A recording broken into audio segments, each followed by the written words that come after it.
Welcome to the Not a Genius podcast. My name is Jesse Wynn, And my name's Josh Hutton. and we're here to talk about all things business, real estate, life. So, what's up, Josh? How's everything going with you, man? What's up, bro? Everything's good? We've been making money? Yeah. On Friday, 9 to 9:30 in Middletown, we got our settlement. 9 to 9:30. Wow. Well, I heard we lost a couple deals this week. We've been calling our leads, getting leads in, working them. How's the life been? It's been good. I'm working on just being more disciplined. I think I mentioned this to you earlier. I'm just working on deviating like what I'm thinking about in the moment. So like right here, I want to be fully present. And then when I go back to my house and start calling people, be fully present there and like do that in everything. That way I'm not just like, oh, I got to do this, I got to do that, I got to do that. And like overwhelmed and then not able to perform while I'm doing what I'm doing. Yeah, it's crazy, man, because I've known you since you first got your real estate license, and that was just about 6 months ago. And it seems like your life now, you've leveled up several times in a matter of 6 months. It's kind of insane. So could you, share with me about the beginning of your real estate career and maybe even rewind a little bit before then as well? Yeah. So starting off, I graduated high school, moved to Delaware. I was going to Del Tech. I was doing Instacart where you deliver groceries. And I just listened to a lot of music. And one day that just got so boring because I listened to every song I could possibly listen to. And then I was like, why don't I listen to a podcast? So I started listening to Joe Rogan. And then I ended up listening to like every single Joe Rogan podcast. And I was like, I like this way more than music because I'm actually learning things. So like, what else can I learn? And I just like typed in real estate. And then I found the Bigger Pockets podcast. So you just typed in real estate. How did you come across typing up real estate? Dude, I was literally just like mid dropping groceries off. And I'm like the episode just ended. And I was like, dude, like, what else can I learn? And I don't know why, but I just thought of real estate and I just typed that in. I played some random podcast. I was bored. And then I clicked on Bigger Pockets. What month was that? I'm going to be honest, I have no idea. Was it like towards the winter, the fall of last year? So that was in I would say that was in like the fall of 2020. So it was actually 2 years ago. Seriously? So yeah, so Wow, that was a while ago. then I just started listening every single day and started taking notes. I started writing addresses down. I never actually called any of those people, and I probably should. But yeah, so I was working Instacart, and then I was going to school, and then I got a job working at Walmart, and I would just grind that out. I was grinding Bigger Pockets out because it was like I was working like 50 plus hours a week, and for about like 40 of those hours, I'm just completely by myself in a warehouse. So I would just put my earbuds in, listen to Bigger Pockets. And then I realized that so I was going to school to be a physical therapist assistant, which is like a cool job, but there's really not a lot of money in it unless I was to get my physical therapist license. So I realized that I could either go to school for another 2 years and come out making whatever I was going to make, or I could just like work at Walmart and work overtime, and I was getting paid like probably like 10 to 15 grand more Then the PT assistant? than the PT assistant. And then I would have to go to school for 2 years and pay for that tuition. Dude, this is crazy because the first time that we first met was February like 15th of 2022. And you never told me any of this before. Really? And it's uncanny because that's really similar to my story. Really? Yeah, like was thinking about going to Boston, and I was thinking about studying nutritional sciences. Really? then- Oh, dude, I didn't know that. Yeah. Yeah. Then what happened was I read Rich Dad Poor Dad, Mhm. and that led me to not going to Boston and staying in Delaware. Uh-huh. And I was already cutting grass and had the entrepreneurial spirit, and that led me to listen to Bigger Pockets as well. And me also doing driving for dollars, doing a similar thing, and getting my real estate license a little while afterwards. So I didn't know that it took you 2 years to pull the trigger to then becoming a realtor. I thought you listened to it like last No. summer. Then somehow you like tell me, how did you come about the conclusion of I want to be a realtor? Or how did that cross your mind that you wanted to take this real estate, that you wanted to test for your real estate license to be a realtor? And Yeah. that's, yeah. So in Bigger Pockets, they always talk about just connecting with your sphere and anyone that you know is in real estate, regardless of what they do, to like just ask them about it and try and get more information about it. So I remembered one of my track coaches. This was like one day he showed up late to practice. Out of all 4 years I did track, one day he showed up late to practice, and we were all like making fun of him, and we were like, "Oh, what are you doing?" And he was like, "Oh, like I was just finishing up work on this flip I'm doing." And we were like, "Oh yeah, you don't flip houses," and like that was the end of it. But I just remembered that one interaction, so I called him up. I'm like, "Hey, D Smith, I want to get involved in real estate. Like I know you flip houses. What do you think I should do?" And he was like, "You should get your real estate license." And when he said that, it kind of like I was like, "I'm not gonna get my real estate license," because they also talk about how you don't need to get your real estate license to be a real estate investor. And for probably like 3 to 4 months, I was just like, should I do it? Should I not do it? Should I do it? Should I not do it? And then one day I was talking with my mom, and she was like, well, what's the worst that could happen if you got it? Like you spend $1,000 on a course, you get your license, pay some fees, don't sell any houses, like at least you learn something. So then I ended up signing up for the CE shop. Took me about, I want to say, 2 to 3 months to finish the course. Then I passed my test. And then about a month later, I got my license. And I had zero intention of being like an agent and helping out people. I just wanted access to the MLS, which I know now is like not as good as you think it is. Um, so I was still working at Walmart, and then I think it was January 14th, maybe. That's when I got in my snowboarding accident. And that was like really hard for me because in February, or end of February, beginning of March, I was going to be at 2 years work history. And then I was going to get my first house, and then I was going to start. So when that accident happened, I realized that I'm not going to be able to work anymore because my job was like super physical, like 10 hours a day, nights, throwing 40-pound boxes, like 4,000 a night. 4,000 boxes. 4,000, that was our like quota for the night. So, Did you break a sweat? oh, dude, yeah. Yeah, it was like, it was brutal.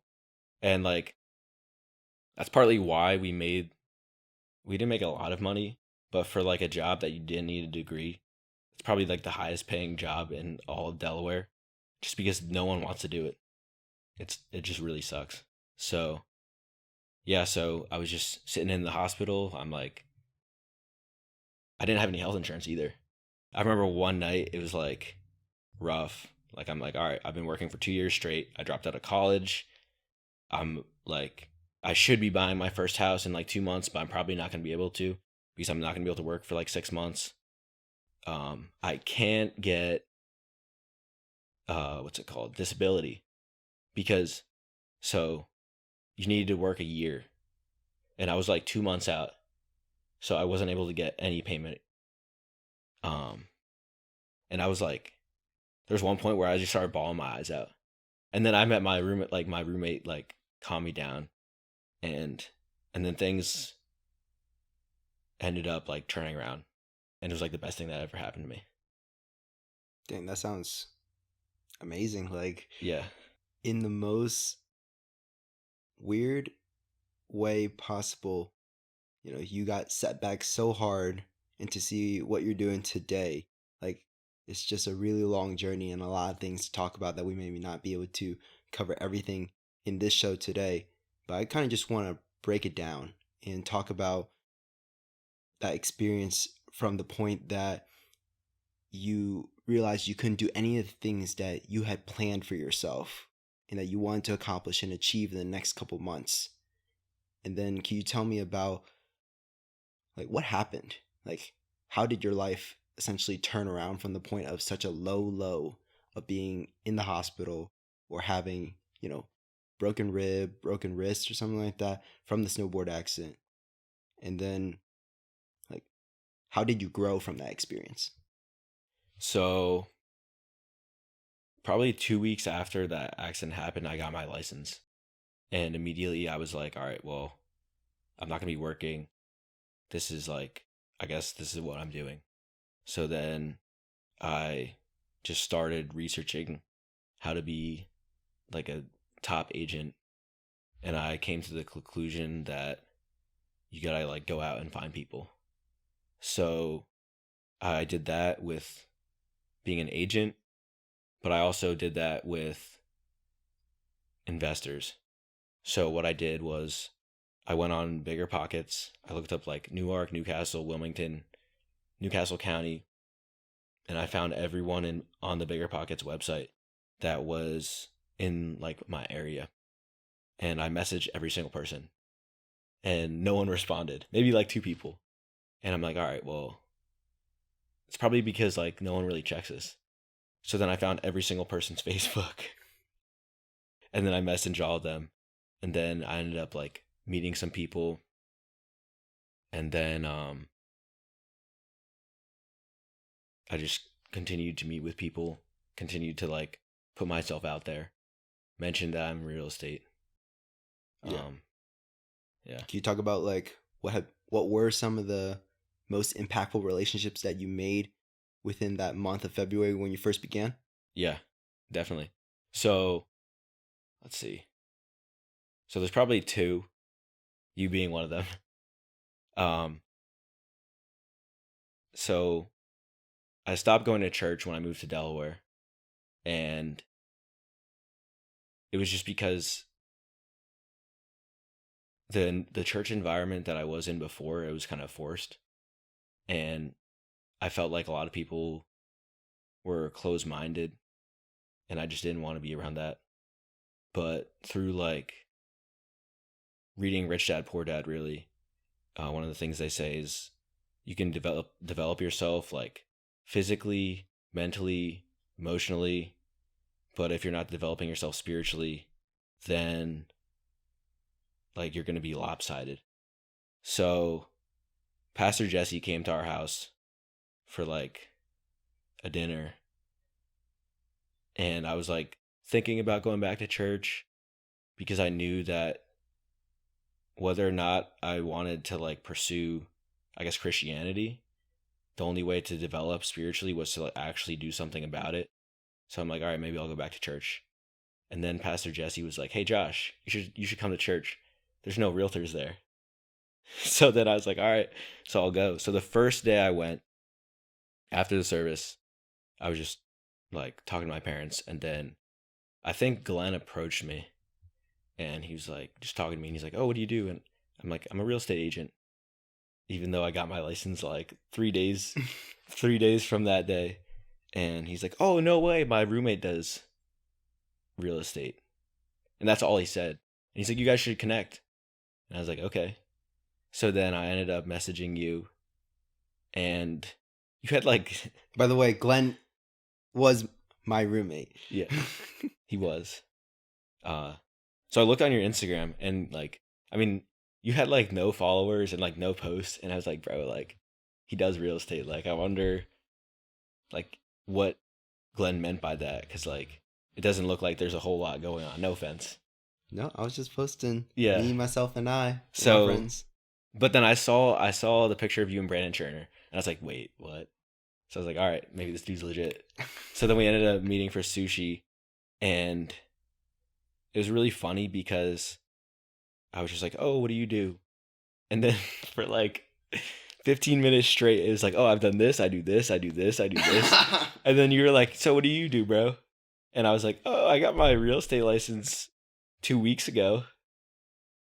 But I mean, and then from there, like you mentioned how you like my social media and you're like, hey, like if you could help me do this, then I could help you as an agent. And I was like, dude, literally, it's not me. It's my brother. Like he does all the editing and like that's why it looks so good. So then you're like, all right, maybe we should talk with your brother. And then I want to say like a week from that day, you came to our house.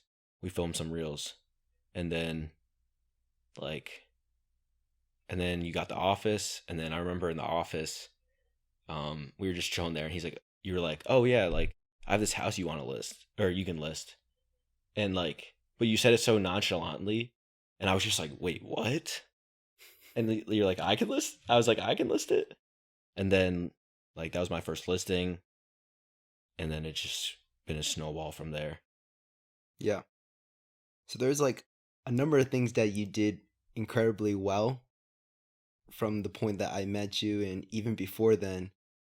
But like I kind of want to go back, pull back a little bit and talk about what you meant earlier when you said you were surrounded by people who were closed-minded. And then what's the differentiation between closed-minded and open-mindedness? So when I read Rich Dad Poor Dad, I was just like, wait, this is like the whole mindset. It was just like opened up to me, and I just never saw that before. And I felt like a lot of the people I was around, they weren't thinking that way, not because for any fault of their own, but it was just like that was not a common thing.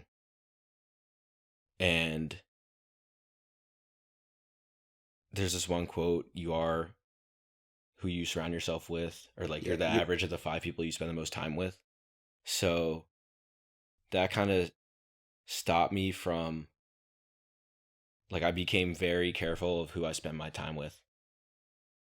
well, that's really good, man.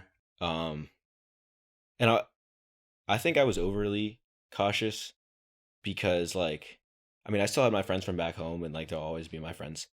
But like in terms of making friends in Delaware, I was like very, I want to like scared to become too close with people that weren't, I guess, on the path that I wanted to be on, because I knew that it would stunt me. Do you feel like you're still holding on to those feelings at this very moment, or have you kind of grown beyond that, and that you see that there are multiple facets of your life in which people can contribute towards, and you can have them be your average of five for those different facets? What do you think? Yeah, no, I'd say I don't think like that anymore. Like, I mean, not that I wasn't friends with people, but I'll spend time with people regardless of like what they do. And I think it was kind of stupid of me to like not hang out with people because they weren't like pursuing financial freedom. And I definitely agree. Like a lot of my friends now, I'd say the majority of them are not trying to do what I'm doing. But like there's always like I work out with them, or like we go to church together, things like that, like other facets of life that we can grow together. Yeah, there's a lot of things that I feel like you inspired me and held me accountable towards, in the way that when you first started in business, in real estate, in networking with other people, that you just reached out to anybody and everybody just to learn, just to find out. You just had this unending sense of curiosity.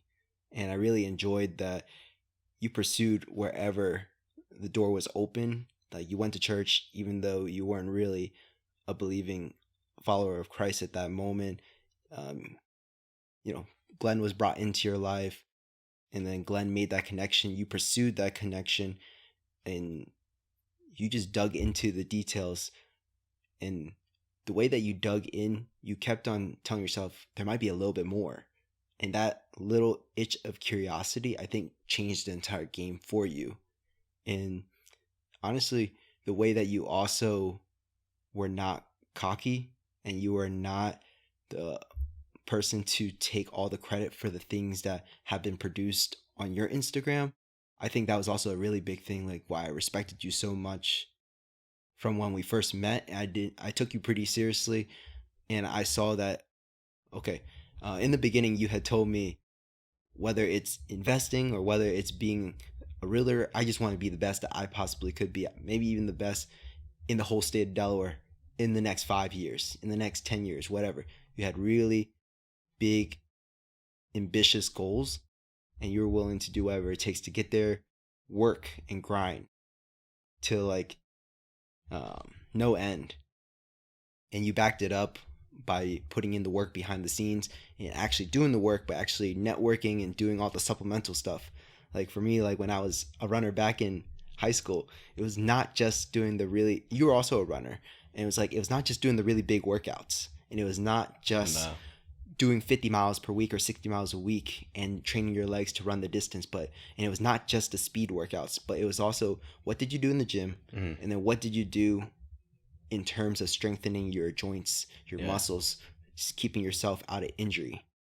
And I think you did all those things in building up your business, in building up your brand, building up your lifestyle. Mm-hmm. That it's not just work, and create as much money, as much value as you possibly can, but surround yourself with people who can enrich other assets, other life, facets of your life. For instance, your spiritual life. You continuously go back to church. Your relationship with your family. Your you realized within real estate that, hey, maybe working by myself, being a realtor is not the best thing. And you joined us being our acquisitions agent and learning from Kenny. In the entire time, across all the things that you've done, you've pursued education, you've pursued mentorship. Like I see myself as a mentor to you, and very loosely. Like it's not anything super structured, super formal, as much as just like, hey, I've been here, done that, and you value those things, and you're one of the people who actually take what I say pretty seriously, to heart, and apply it. You have your own opinions, you have your own personality, your own judgment. You're not a pawn, but you take it with a grain of salt, and you apply it to the way that fits within your life. And I think that's really good. Thank you. Yeah, man, you're doing really, really awesome things. And it's only 6 months since you started doing business. Like, can you share with me a little bit more about, when you first became a realtor, what was your streak like? And then what led you to think more about real estate investments rather than, brokering the deals? So, do you know when North Madison closed? What day that was? North Madison closed probably in April. April. I think it was like the end of April. So what is that? Took me 2.5, February, March, April. Yeah, 2.5 months to get my first deal, and then the next month I had 4. That's still my best month to date. And within that time, I kind of learned what I liked and I didn't like. May was like I was working so much, and that was like my entire life. And I was super consistent and super disciplined, which like I'm slowly getting back to now. But I mean, I realized that being an agent, I like some aspects of it, but it's not. What do you like specifically? Just interacting with people, like making friends. Like I was at my client's house the other day, and it was just like cool talking to them. Like I love seeing how they're doing, how our kids are doing. Just building the relationship. Yeah. I like that aspect. I really like teaching people. So one of my favorite things is like explaining the process of buying and selling. I don't like dealing with people, whether that's like negotiating. I really hate negotiating. You hate negotiating? Yeah. Like dealing with agents, I really don't like that. And then one thing I struggle with is the emotional aspect of buying and selling for non-investors.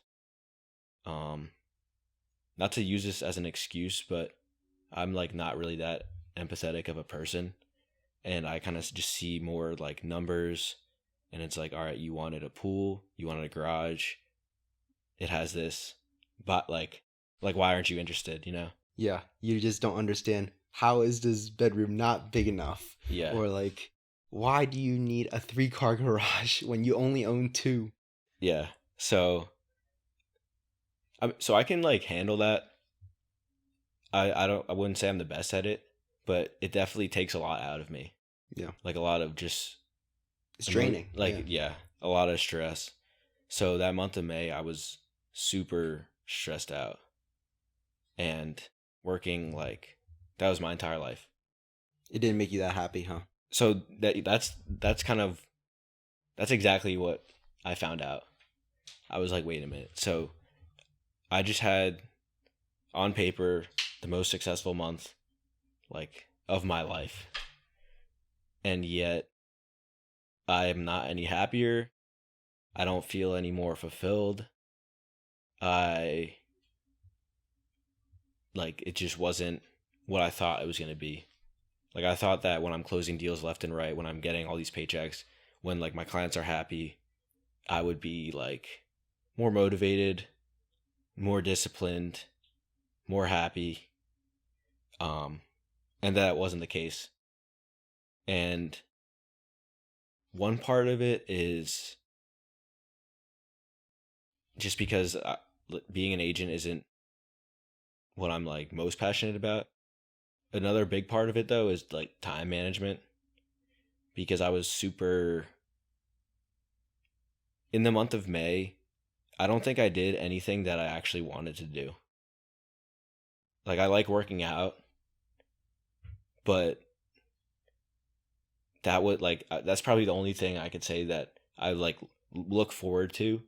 But the thing is, I was like sleeping for 6 hours, waking up at like 4 o'clock in the morning, going to the gym, and then like just having a brutal workout, and it wasn't fun.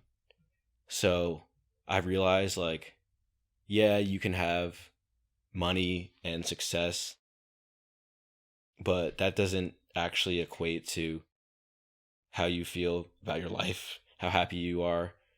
Um, because if it's not like what you're passionate about, then you're just gonna be like not. There's gonna be something missing. I feel like. Yeah, definitely.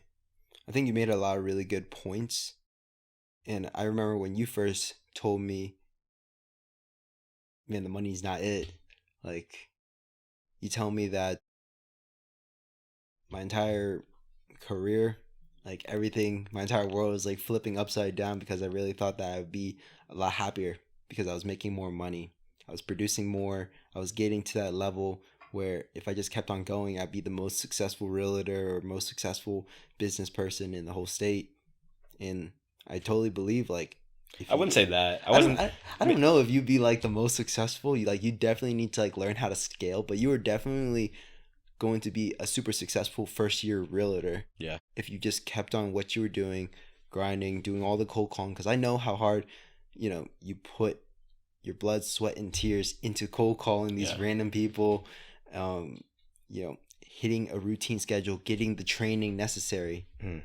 to essentially be a very effective cold caller and to source these leads out of knowing nobody in this unknown place that you literally just moved to within the last year.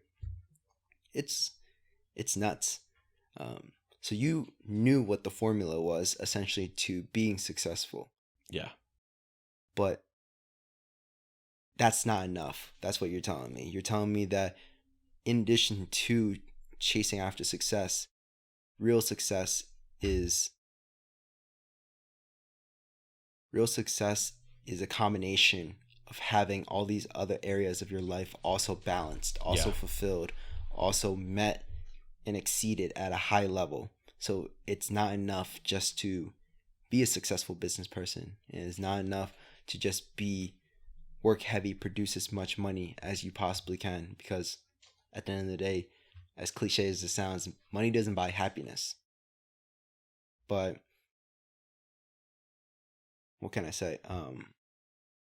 Yeah. It does help, but it won't make you happy. I mean, you joined our team, the Upper Room Group, as an acquisitions agent. I mean, you got to go to my wedding. You got to go to Vegas with us. I don't know. Could you compare and contrast like what your experience has been like working on a team or working with other people who are super passionate, or what do you feel like that dynamic is now versus when you were working solo? So working, I've also realized this about myself. I'm a team player. Um, and just I felt I was so lonely, to be honest, for like that for that time period, because it was just like totally solo. Um, and I mean, I love like talking to Kenny, and he's like, "Yo, bro, like call this lady." Like, I like the team aspect, and I don't think I'm at the point where like I really have my own vision of something to work towards, but being a part of something, a team that has it, is good for me right now, I think. Yeah, I feel really similarly because I didn't have the greatest vision when I was 19, 20 years old. I'm not that old. I'm literally just 23 years old. And even for most of my 22s, did not have my own vision, and that was okay. Like I had a very short vision, similar to how you had a short vision of being a realtor, Yeah. making money, helping people. Like that was great and everything. And in my, 2021 year, I accumulate assets, built up the portfolio, and I was like, then what? What else is there to do? Hmm. This is like okay working by myself, but Yeah. it was nothing great. And then the whole experience of, coming together with Kenny and building this Upper Room Group company, and then, having you and having Caleb and having these other people join us in our organization. Hmm. So even with my partner, that is like awesome, because I love like you have someone, you have feedback, and you have other people's ideas, and they hold you accountable. Yeah. So what I was saying about, having the vision, working with other people as well, like even for myself, when I went to the Maui Mastermind last summer, and a month or two later, I was talking to Taro, my friend, um, who has flipped $60 million worth of real estate, which is incredible. Super successful the last 10 years. He wanted to start up a hard money lending company, and I would be the first loan officer, and make a couple commissions here and there, sell some hard money loans, do some hard money loans for my own company, which is totally cool. He let me do my own thing. And I think that exposed me to the freedom and liberation of working with other people, but at the same time, being able to work on your own side projects on the side Yeah. and having the support of a leader and not of a dictator to just be solely focused on their vision. I think that's something that comes with an abundant mindset and not being afraid that there is so much scarcity in the world when there really is not. That's a false belief. That's a limiting belief at the end of the day. I really appreciate Taro for showing me that. He basically was an example to me of what it was like to be a leader to somebody who had their own things, had their own visions going on. And that inspired me in my own organization to empower other people to think bigger, Hmm. and not that working in our organization is not big, but it's a mission on the side, it's a mission on its own, and then you may have your own personal mission, your own gifts, your own talents from God that he wants you to take to the next level in something else possibly. And this could be a stepping stone, who knows.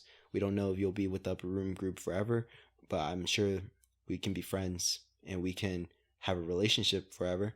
And that goes to show, everything in life sometimes comes and goes for a season, but there's a reason for the season. And Yeah. I think that's like the most cliche thing I've heard from like a sermon. There's a reason for There- the season. There's a reason for a season.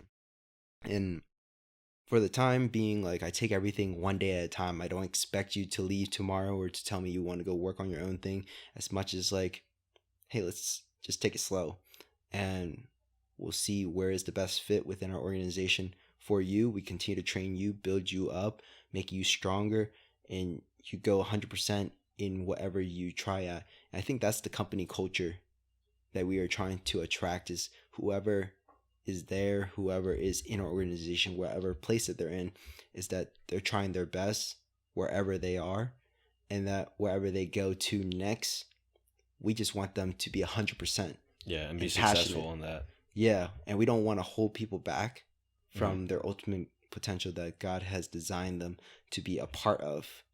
Because at the end of the day, who are we to hold people back from their potential? And if there is more potential within our company, whether we want to hire for a CEO or we hire for a COO, and we have greater roles, and that you think that you're a better fit being part of an organization like this, and it checks off your lifestyle needs, it checks off your financial needs, then sometimes you don't really need to start your own thing.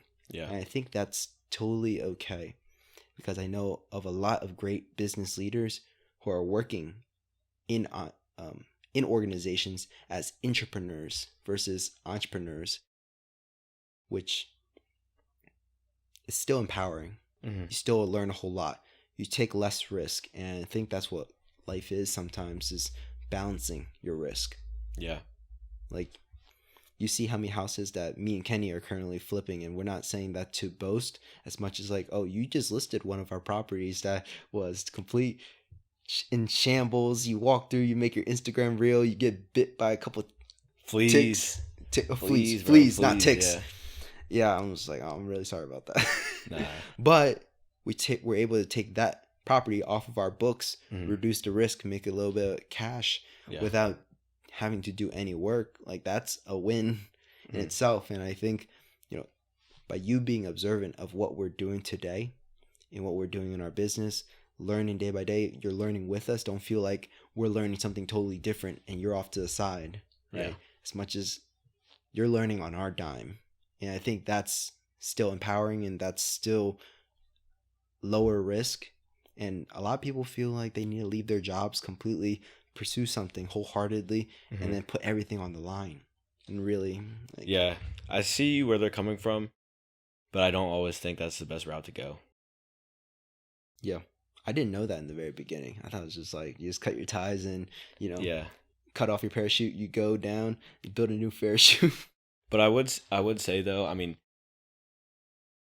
a lot of jobs you do need to cut your ties because it could be holding you back.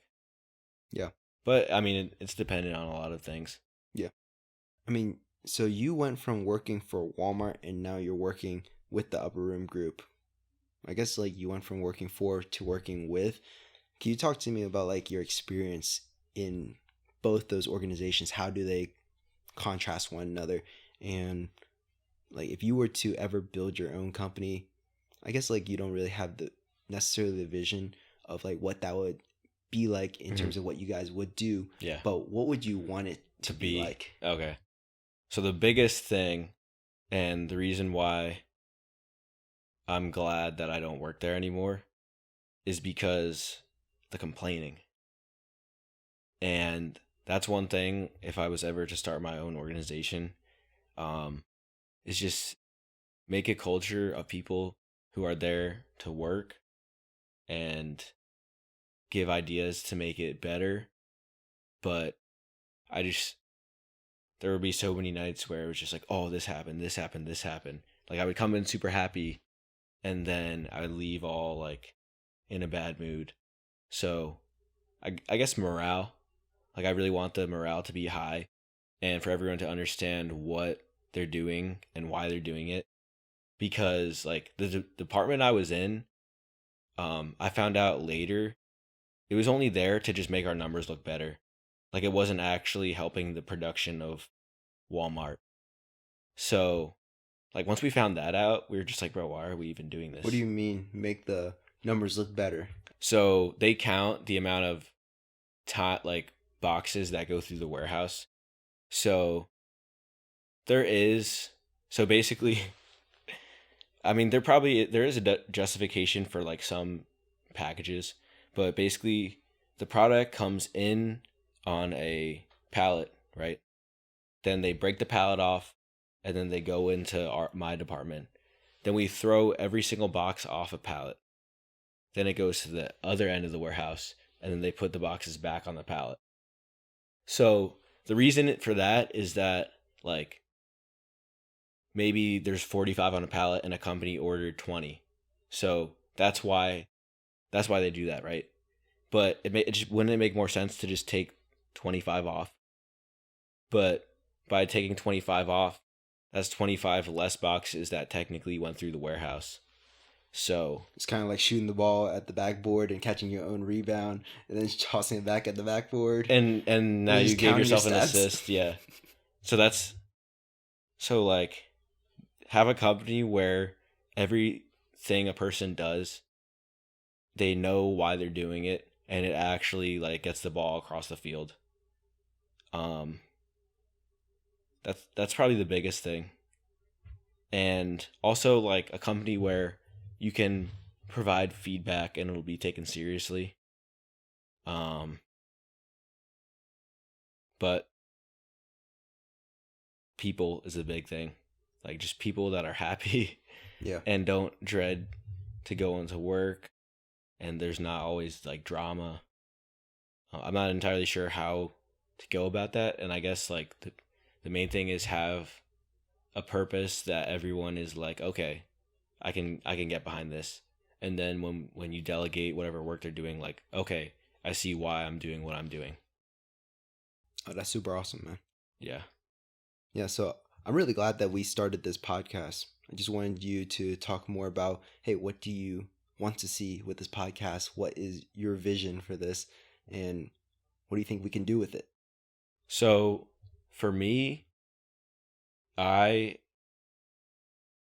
I don't really care if this like how the numbers go at all. Like if we get the views, like that is irrelevant to me, and that's like not why I want to be a part of it whatsoever. I really just want to delegate like an hour of my time every single week to talk to people that are doing different things and just learn from them, and then build relationships with them. Yeah.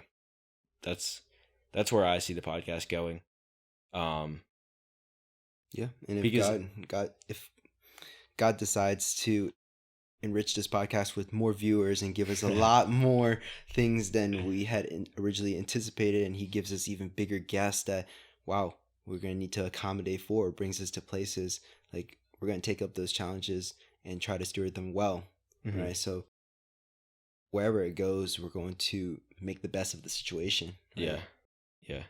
But it's pretty cool. Like now I'm gonna have an hour every single week where I'm just learning from people that are killing it. And another big thing that I want is accountability, because I know that I haven't done a lot, not to like put myself down, but I don't really think I'm qualified enough to like talk about these like big ideas because I haven't actually done any of it. So I'd like to use the podcast as almost accountability for like, all right, like you just talk with this dude, he taught you this. How am I going to implement that into what I'm doing? And then one day have the knowledge, experience, and background to relay that information to other people. It's kind of like when you first met me and we were at Mikimoto's eating sushi for lunch back in The February. hairy Mexican, bro. The That's still my favorite role. the hairy Mexican roll. Go check it out in the city of Wilmington. No free advertisement. But it reminds me back when you had first got me out there. It's like you didn't really have anything that I knew that would be valuable to me necessarily, as much as you had the curiosity to come talk about it. And you fit within my vision and my desire to help other people out, to give, to find people who would take what I have to say seriously and apply it. And I think any really seasoned experienced entrepreneur who, is like a level 8 or above from, out of 10. I think they just want to be heard and they want to be taken seriously when they share their ideas rather than, they just talk. They just talk to a whole crowd of like college students in a room and none of them make anything with what they just said. And I feel like a lot of people, they feel that way. I'm not saying that we bring on guests that feel unheard as much as just like, hey, let's just give them a platform, give them a medium. And we share this intention with our guests or with our viewers that this is essentially a place that we are here to give abundantly, learn as much as we possibly can, because at the end of the day, I think that's what life is all about. Like, aside from serving and growing with other people and loving people, it's also enriching your mind and doing that with other people. I agree. Hopefully we can make that happen. Hopefully we can make that happen, man. So, yeah, tell me, Josh, like, how would you like to wrap up this podcast? You want to give some closing remarks? You want to share more about what you're trying to do by the end of this year? Tell us something that you want us to hold you accountable to over the next year. Let's go. Right, so I want to buy 2 properties by the end of this year. So I have 4 months? 4 months to buy 2 rental properties. That's probably my main goal right now. I would also like to hit 4.42 mil in volume. Where are you currently? Agent. So in terms of closed, I'm at 1.7. Under contract, like another, probably half. So I'm probably at 2.3. So I need to... You need another 2. I need another 2. 1.8, right? Yeah. 1.9. But, I mean, I'm more concerned about the 2 properties than I am the volume. Sure. To be honest. That's really... Just because that's what I'm passionate about. And that's what, gets me excited in the morning. And if I can help people buy and sell real estate, then I'll do it to the best of my ability. But that's not, my end-all, be-all. How about you? What goals do you have that we could hold you accountable? Me? This is your podcast, but I really appreciate it. So my goals for the end of this year, well, we're running on a fiscal February to February schedule, so we got 6 months, not 4. So within the next 6 months, you're within our organization. So we want to be at 1.5 to 1.7, or no, 1.5 to $2 million of gross revenue within our wholesaling and flipping business. And we have starting when? Starting February of 2022 to February 2023. That was when Kenny and I's partnership first started. And how much are you at? Well, we're closing 75 grand of gross profits tomorrow, and then we have another 6 properties that we have that are currently under construction. 2 of them are complete. We have the one house that's under contract with you that contributes to the number as well. We have some wholesale deals that are also on the side in the pipeline. 25, 30 grand, rips.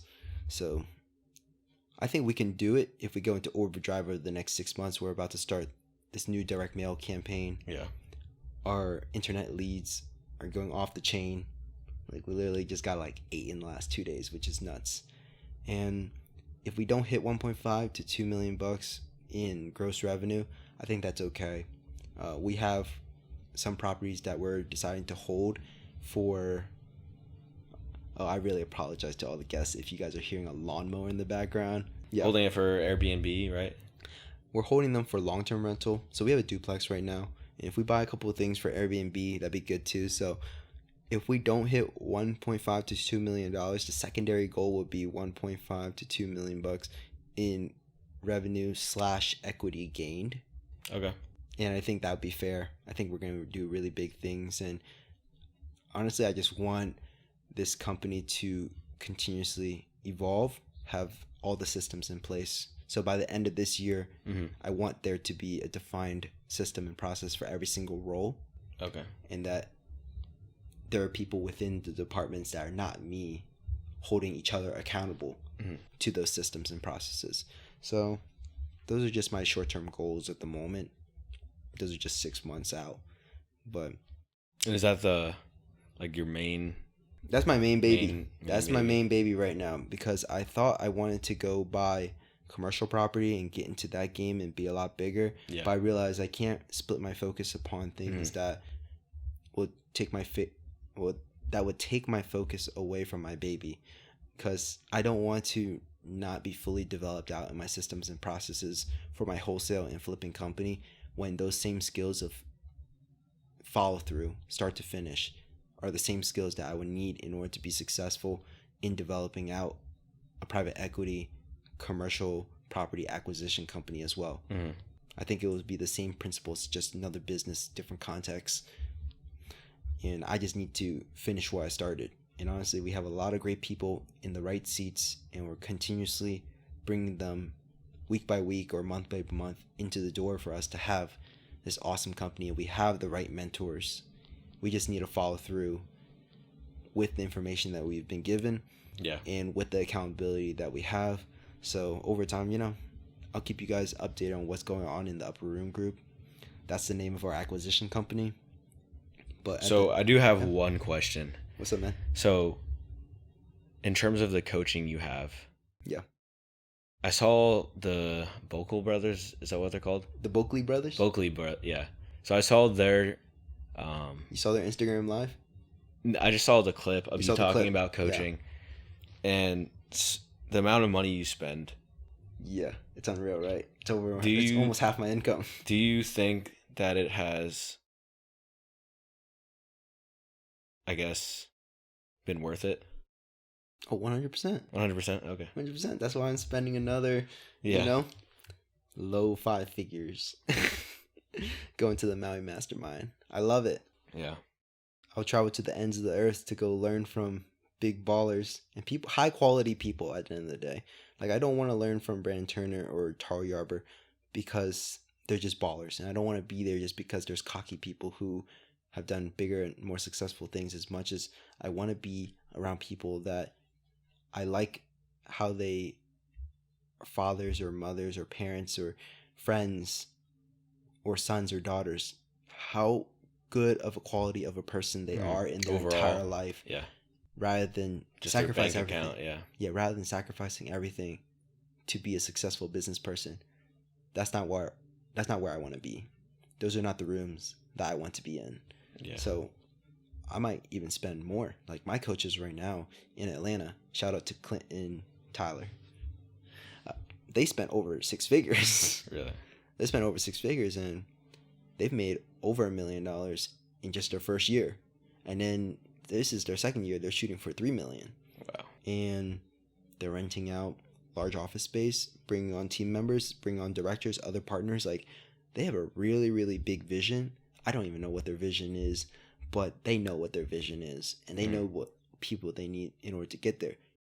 Clint was a millionaire before he even got into real estate. Wow. Because he was doing a sports betting business. And he got in, he hired the best coaches that he could possibly get a hold of, be in the right rooms, the right circles, and now he's exploding. Like, this is only a year and a half in, and his company is so structured. Like, I'm really grateful to call him and Tyler my coaches. Wow. So any final thoughts? No, man. This is every single Friday, released at 6 a.m. on Apple Podcasts, Spotify, YouTube. Peace. See you guys.